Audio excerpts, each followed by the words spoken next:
আপনারা দেখতে পাচ্ছেন আমাদের কাছে একটি হুয়াই ব্র্যান্ডের ফোন এসেছে, এটি আনলক করার জন্য এবং এটিতে এফআরপি আছে। আমরা প্রথমে আনলক টুলটি ওপেন করে নিলাম, ব্র্যান্ডটি মিলিয়ে নেব।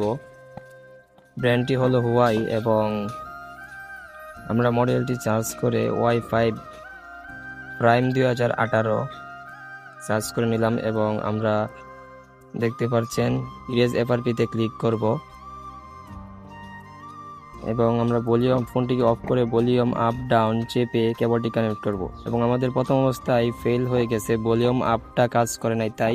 এবং আমরা দ্বিতীয়বার আবার চেষ্টা করছি, ভলিউম আপ ডাউন চেপে কেবলটি কানেক্ট করলাম এবং আমাদের কাজটি হয়ে গেল। দেখতে পাচ্ছেন আমাদের ফোনটি অন হয়ে যাচ্ছে এবং অন হয়ে গেলে আমাদের কাজ শেষ এবং ফোনটি কিছুক্ষণের মধ্যে অন হয়ে যাবে। দেখতে পাচ্ছেন ফোনটি অন হয়ে গেল এবং আমরা সেটিংস করছি এবং সেটিংস করার পরবর্তীতে আমরা কাস্টমারকে ফোনটি দিয়ে দেব। আমাদের সেটিংস করা প্রায় শেষ, এফআরপিতে চলে গেছে এবং আমরা কাস্টমারকে এখন দিয়ে দিলাম ফোনটি।